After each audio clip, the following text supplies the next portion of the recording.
The night was silent, but history was about to awaken. A young king stood beneath a sky filled with stars, staring into the endless horizon as if the world itself was calling his name.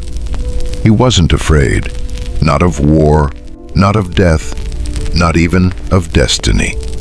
At just 20 years old, he had inherited a kingdom surrounded by enemies, betrayal lurking in every shadow, and expectations heavier than any crown. But within just a decade, he would burn empires to the ground, crush the might of Persia, stand at the edge of the known world, and become a legend whose name still echoes through time. This is the story of a man who refused to accept limits, a man who didn't just dream of conquering the world. He almost did. His name was Alexander the Great, a king, a warrior, a visionary. Born in a small kingdom called Macedon, he rose to become one of the most powerful conquerors in human history. By the age of 30, he had created one of the largest empires the world had ever seen, stretching from Greece to Egypt and all the way to India. But what makes his story truly fascinating is not just his victories, it's the intensity of his ambition, the fire in his soul, and the mystery surrounding his life and death. Even after more than 2,000 years, his name still inspires awe, debate, and curiosity. Who was Alexander, really? A hero? A tyrant? Or something far more complex? Alexander was born in 356 BCE in the city of Pella. He was not just any child. He was the son of a king, Philip II of Macedon, a brilliant military strategist who transformed Macedon into a powerful force. And his mother, Olympias, was equally extraordinary. She was deeply spiritual, intense, and fiercely protective of her son. From a young age, Alexander grew up surrounded by stories of gods, heroes, and destiny. His mother often told him that he was no ordinary child, that he was descended from Achilles, the greatest warrior of Greek mythology. Imagine growing up believing that you were destined for greatness. That belief shaped everything. But his childhood wasn't peaceful. His father, Philip, was often away fighting wars, and when he returned, the palace was filled with tension, political intrigue, and power struggles. Alexander learned early that power is never given freely. It must be taken and defended. At the age of 13, Alexander's life changed forever. He was placed under the guidance of one of the greatest philosophers in history, Aristotle. Aristotle didn't just teach him science, philosophy, and politics. He shaped his mind. Alexander learned about logic, ethics, medicine, and literature. But one story influenced him deeply, the epic of the Iliad. He carried a copy of it with him wherever he went, treating it like a guide to life. From Achilles, he learned courage. From philosophy, he learned strategy. But Alexander was not just intelligent, he was intense, driven, restless. He had an unstoppable desire to achieve something greater than anyone before him. There's a famous story from his youth. A wild horse named Bucephalus. No one could tame it. Even experienced warriors failed. But young Alexander stepped forward.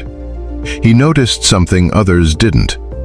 The horse was afraid of its own shadow.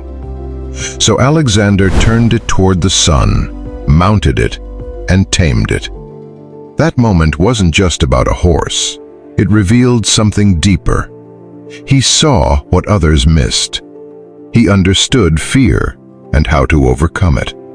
And from that day, people knew this boy was different. At the age of 20, everything changed. His father, King Philip II, was assassinated. The kingdom plunged into uncertainty. Enemies rose. Allies hesitated.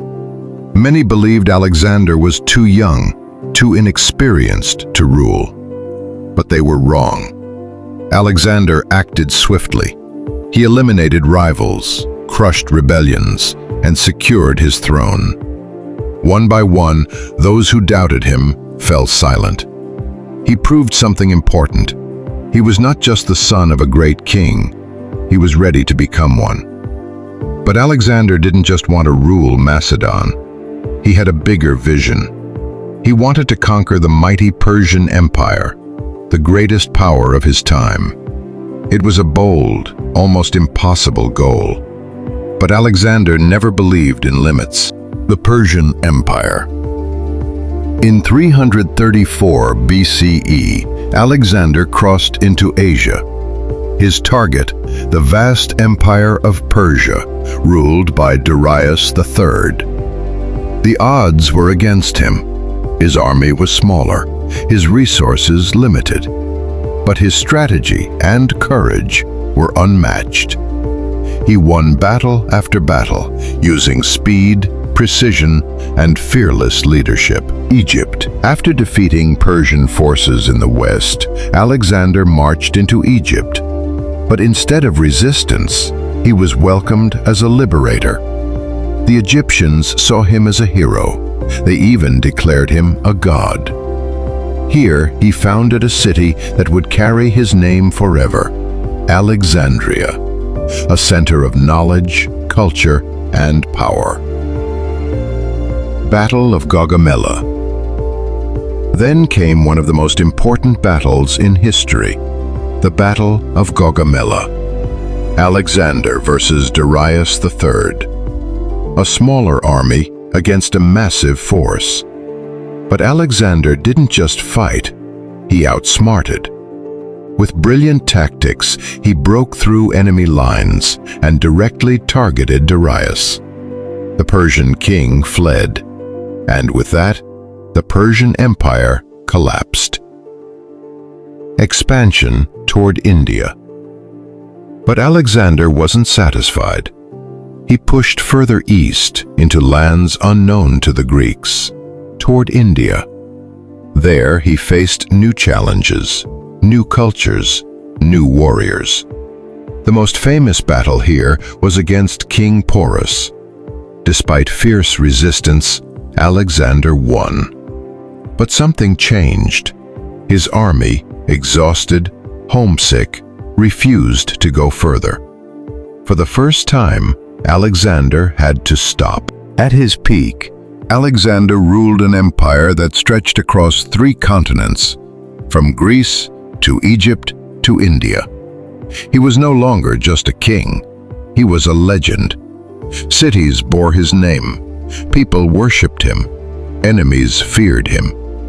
But with great power comes great isolation. Because at the top, there is no one left to conquer. Behind the glory was a man under immense pressure. Alexander had close companions, but trust was fragile. He lost friends, some by war, others by his own decisions. In moments of anger, he made choices he later regretted. He struggled with expectations, with identity. Was he Greek, Macedonian, or something greater? He even adopted Persian customs, trying to unite cultures. But not everyone accepted this.